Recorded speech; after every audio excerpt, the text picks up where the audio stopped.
Hallelujah. सभी को जय मसीह की।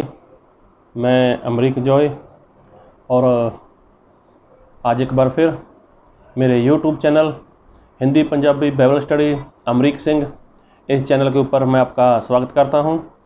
और अभी तक अगर आपने मेरे चैनल को सब्सक्राइब नहीं किया तो आप मेरे चैनल को सब्सक्राइब करें, साथ में जो बेल आइकॉन है उसको टच करना, ताकि आने वाले वीडियो की नोटिफिकेशन, उसकी जानकारी आपको तुरंत मिलने पाए। और मैं एक बार फिर प्रभु पिता का धन्यवाद करता हूं कि प्रभु पिता ने समय दिया कि आज एक बार फिर परमेश्वर के वचन से हम कुछ बात कर सकें, परमेश्वर के वचन को सीख सकें, क्योंकि हमारे परमेश्वर वो बहुत ही महान है और बहुत ही वो सर्वशक्तिमान परमेश्वर है। तो आज मैं जो बात करना चाहता हूँ उस बात को बहुत ध्यान से सुनना। और मैं एक वचन पढ़ना चाहूँगा आपके लिए, एफिसियों उसका 5 अध्याय और उसके 16 वचन को। अवसर को बहुमूल्य समझो क्योंकि दिन बुरे हैं। तो देखो, बाइबल में जो लिखा है, बाइबल में लिखा है कि अवसर को मतलब समय को, जो वक्त है, इसको क्या करो, बहुमूल्य समझो, क्योंकि जो दिन है, दिन बुरे हैं। जी हाँ, दिन बुरे हैं। लेकिन आज लोगों का ऐसा मानना है कि दिन बुरे नहीं है, क्योंकि लोगों को खाने को मिलता है, पीने को मिल रहा है, पहनने को मिलता है। और तो और जो सरकार है, जो गवर्नमेंट है, इसने भी लोगों को काफ़ी सुविधाएं दे दी। काफ़ी कुछ इन लोगों ने लोगों के लिए सोच कर रखा है। लेकिन क्या सच में दिन अच्छे हैं? क्या सचमुच दिन बुरे नहीं आएंगे?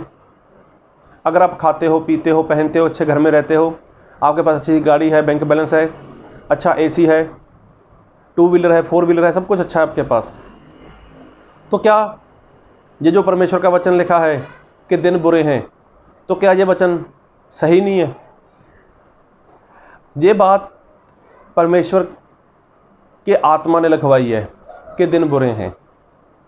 अगर दिन बुरे हैं तो हमें कैसा जीवन जीना चाहिए और किस तरह से जीवन जीना चाहिए? सरकार किसी की भी हो,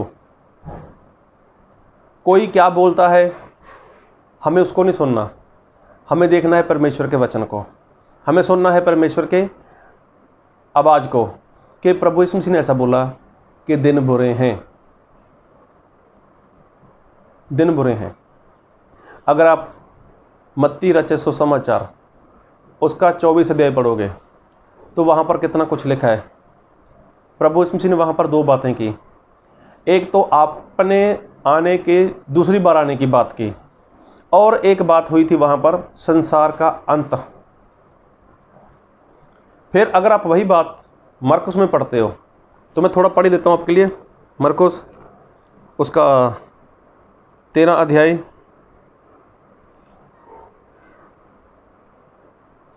और अगर हम पढ़ते हैं उसके 3 वचन से, मरकुस 13 का 3।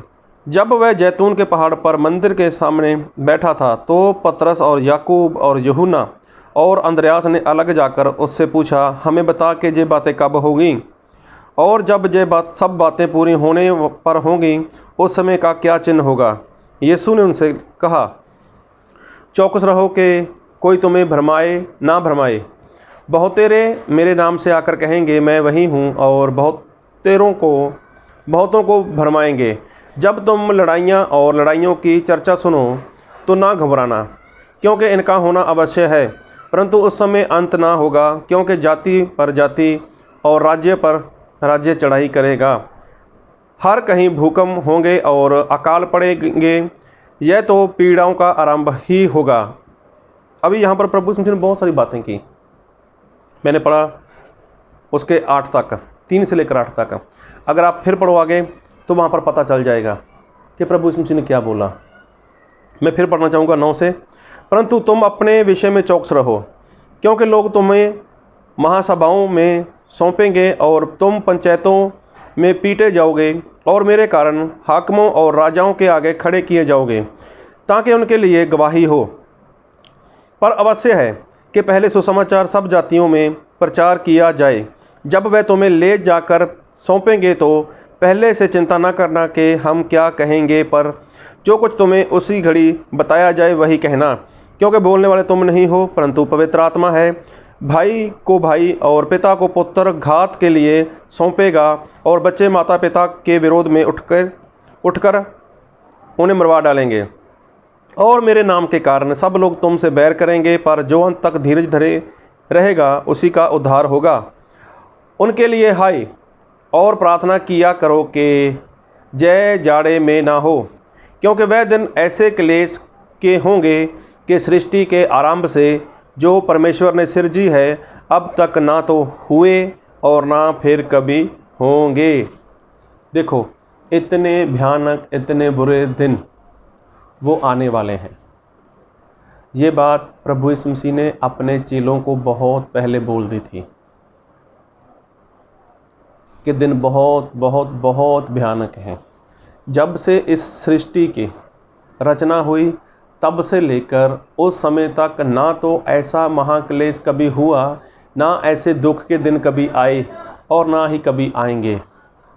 तो देखो, ये बात बोलने वाला कोई और नहीं है। अगर किसी इंसान ने बोली होती तो हो सकता है उस बात में ऊपर नीचे हो जाता, लेकिन ये बात बोलने वाले प्रभु यीशु मसीह हैं। और किनको बोली? प्रभु यीशु मसीह ने अपने चेलों को बोली। तो प्रभु यीशु मसीह ने साथ में उनको उपाय बताया कि प्रार्थना करो, अवसर को बहुत मूल्य समझो, क्योंकि आने वाले दिन बहुत बुरे हैं। सरकार, नेता लोग, मंत्री लोग, एमएलए लोग कुछ भी बोलें, अच्छा होगा, अच्छे दिन आएंगे, ऐसा होगा। बहुत से तो पेरेंट्स, माता पिता अपने बच्चों को अच्छी पढ़ाई लिखाई दे रहे हैं, बहुत रुपया पैसा खर्च कर रहे हैं, कुछ कर रहे हैं ताकि उनके लिए अच्छे दिन हों। तो मैं किसी की पढ़ाई लिखाई के ख़िलाफ़ नहीं हूँ, मैं किसी की जॉब के ख़िलाफ़ नहीं हूँ, लेकिन मैं ये कहना चाहता हूँ कि बाइबल में ऐसा लिखा है और तो और प्रभु यीशु मसीह ने ऐसा बोला है कि ऐसे बुरे दिन ना तो सृष्टि की शुरुआत से लेकर आज तक कभी हुए हैं और ना ही कभी होंगे। तो सोचो वो कितने भयानक दिन होंगे, कितना भयानक समय होगा, कितने भयानक बुरे दिन होंगे। तो अगर वो बुरे दिन हैं तो उनसे बचा जा सकता है। अगर वो दिन बुरे आ रहे हैं तो क्या प्रभु यीशु मसीह ने कुछ ऐसा सल्यूशन निकाल रखा है कि जो लोग प्रभु यीशु मसीह के ऊपर विश्वास करना चाहें या प्रभु यीशु मसीह के ऊपर विश्वास करें वो लोग बचाए जाएं? तो क्या कुछ ऐसा है? तो हम बाइबल से देखते हैं, एक वचन और देखेंगे और हम बाइबल से देखेंगे प्रेरितों के काम, उसका 3 अध्याय, उसका 19 वचन। इसलिए मन फिराओ और लौट आओ कि तुम्हारे पाप मिटाए जाएं, जिससे प्रभु के सन्मुख से विश्रांति के दिन आएँ। तो देखो, सबसे पहली बात प्रभु यीशु मसीह ने बोला है क्या करो? मन फिराओ। तो प्रभु यीशु मसीह ने बोला है मन फिराओ और लौट आओ, मन फिराओ और लौट आओ कि तुम्हारे पाप मिटाए जाएं और प्रभु के सन्मुख से तुम्हारे लिए शांति के दिन हो, अच्छे दिन हो। तो इसका मतलब जो इंसान प्रभु यीशु मसीह का कहा हुआ करेगा, जो इंसान प्रभु यीशु मसीह की बात को सुनेगा और मानेगा, उसके लिए अच्छे दिन आएंगे। तो अच्छे दिन इस पृथ्वी पर आएंगे या बुरे दिन आएंगे?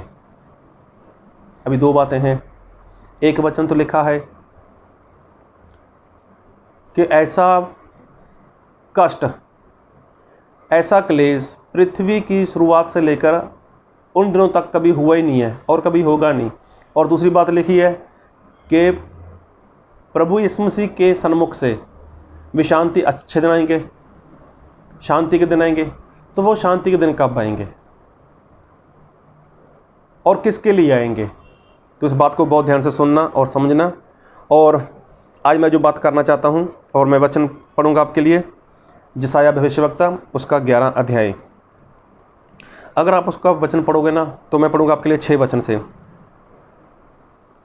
तब भेड़िया भेड़ के बच्चे के संग रहा करेगा,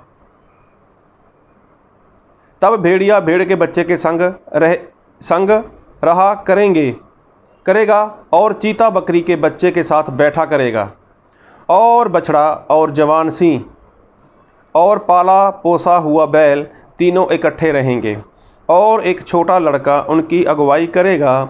गायें और रिछनी मिलकर चरेंगी, और उनके बच्चे इकट्ठे बैठेंगे, और सिंह बैल के समान भूसा खाया करेगा। दूध पीता बच्चा करैत के बिल पर खेलेगा, और दूध छुड़ाया हुआ लड़का नाग के बिल में हाथ डालेगा।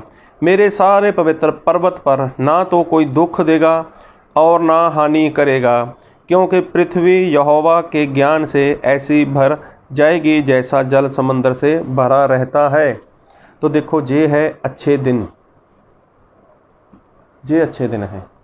और ये अच्छे दिन किसके लिए? ये उन लोगों के लिए जो आत्मा और सच्चाई के साथ प्रभु यीशु मसीह की आज्ञाकारी करते हैं। उसमें विश्वासी हो सकता है, उसमें कोई छोटा पास्टर, बड़ा पास्टर, ये तो लोगों ने उसका मतलब ऐसा रिजल्ट निकाला है, ये बड़ा पास्टर है, ये छोटा पास्टर है। तो परमेश्वर के इस राज्य में ना तो कोई छोटा पास्टर होगा, ना कोई बड़ा पास्टर होगा, सभी को एक समान ज्ञान मिलेगा। और ये यहाँ पर क्या लिखा है कि एक छोटा बच्चा करैत, यहाँ पर लिखा है एक छोटा बच्चा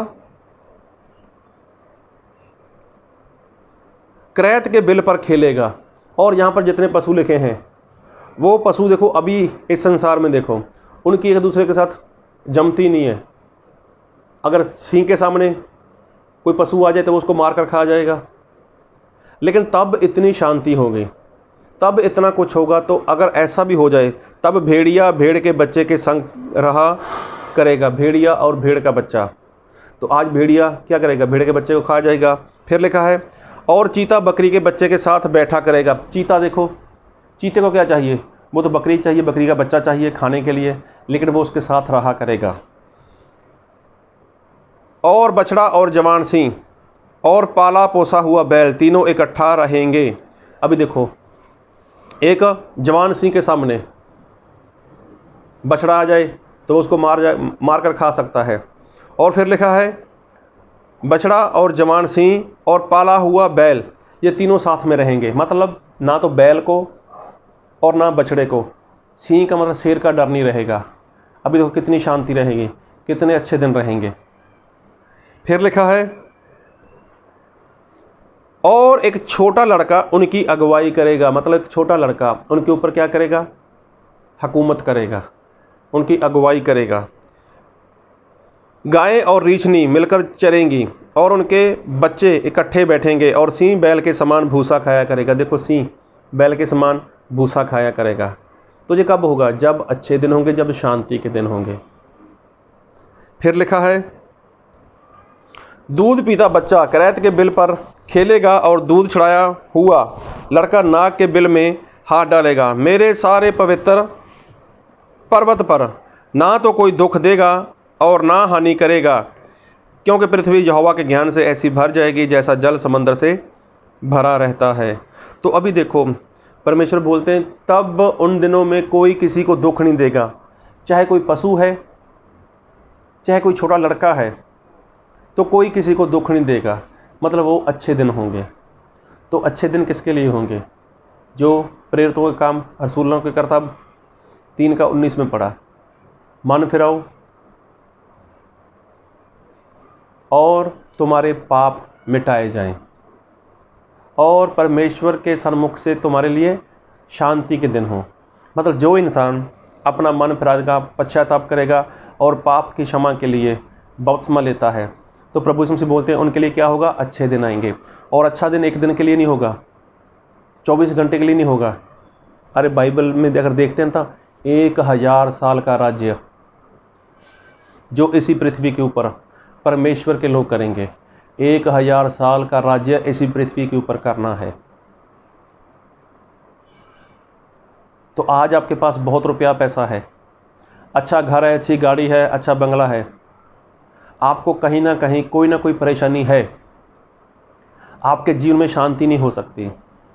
आप ढेर सारा अनाज खरीद सकते हो, लेकिन हो सकता है आप अनाज ना खा सकते हो। अरे आप क्विंटल के हिसाब से चीनी खरीद सकते हो सकता है आप चीनी ना खा सकते हो। अरे ढेर सारा आप नमक खरीद सकते हो सकता है आप नमक ना खा सकते हो। तो ये अच्छे दिन थोड़ी ना है। तो प्रभु यीशु मसीह ने बोला है कि बुरे दिन आने वाले हैं, और बुरे दिन हम तो बोल देते हैं।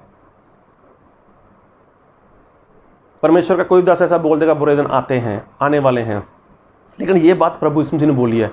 तो सोचो, जो बात प्रभु यीशु मसीह ने बोली है वो कितनी भयानक बात होगी, कितनी खतरनाक बात होगी बुरे दिनों को लेकर। तो अच्छे दिन आएंगे, ये उनके लिए आएंगे जो इंसान सच्चा विश्वास कर कर, सच्चा पश्चाताप कर कर अपने पापों की क्षमा के लिए प्रभु यीशु मसीह के नाम से बपतिस्मा लेता है और उसके बाद वो आज्ञाकारी करता रहता है। तो उसके लिए प्रभु यीशु मसीह ने बोला है कि अच्छे दिन आएंगे। और अच्छे दिन कब है? 1000 साल का राज्य जो परमेश्वर अपने लोगों को देने वाले हैं। और उस 1000 साल के राज्य में क्या कुछ है? अरे वहाँ पर शेर होगा, चीता होगा, पशु हैं, मतलब कितनी शांति होगी वहाँ पर, कितना आनंद होगा वहाँ पर। वहाँ पर किसी को मरने का डर नहीं है, वहाँ पर मौत का डर नहीं है, वहाँ पर बीमारी का डर नहीं है, वहाँ पर खाने का डर नहीं है, वहाँ पर रहने का डर नहीं है, वहाँ पर किसी को जॉब का डर नहीं है, कोई किसी का कुछ भी नहीं करना होगा वहाँ पर, सिर्फ वो अच्छे दिन होंगे। तो देखो, अच्छे दिन प्रभु यीशु मसीह लाएंगे और अपने लोगों को लेकर आएंगे। तो जब तक अच्छे दिन नहीं आएंगे तब तक दिन बुरे हैं। और इन बुरे दिनों में आपको, मुझको, हम सभी को कैसे जीवन जीना है, इस बात को ध्यान से सुनो, समझो और देखो कि उन दिनों को लिए, वो दिन आए, बुरे दिन आए, उसके पहले हमें प्रार्थना में रहना है, हमें परमेश्वर की आज्ञाकारी में बने रहना है, ताकि गलती से भी प्रभु यीशु मसीह के खिलाफ, प्रभु यीशु मसीह का इनकार ना हो जाए। लिखा बाइबल में कि जो अंत तक धीरज धरे रहेगा उसका उद्धार होगा। तो अंत तक हमें बने रहना है। तो ये बुरे दिन तो मसीही लोगों को लिए भी हैं, उन बुरे दिनों में से हमें निकलना है। लेकिन निकलने के लिए क्या होगा? परमेश्वर सहायता करेंगे। संत पौलुस, संत पतरस, प्रभु यीशु मसीह के प्रेरित लोग कितनी मार खाई, कितना दुख सहन किया, लेकिन वो बने रहे ना, उन्होंने दुख तो उठाया ना, उन बुरे दिनों में से वो निकल के गए ना। तो क्या परमेश्वर ने कुछ होने दिया? लेकिन वो अपने अंत तक धीरज धरे रहे। तो ऐसे लोग परमेश्वर के 1000 साल का जो राज्य है उसमें जाएंगे और वहाँ पर अच्छे और बहुत ही अच्छे दिन होंगे। तो हमें उन अच्छे दिनों में जाना है, और तभी जाएंगे जब आज से हमारी उन दिनों के लिए मेहनत होगी। तो प्रभु आप सभी को इस वचन से आशीष दे। आमीन।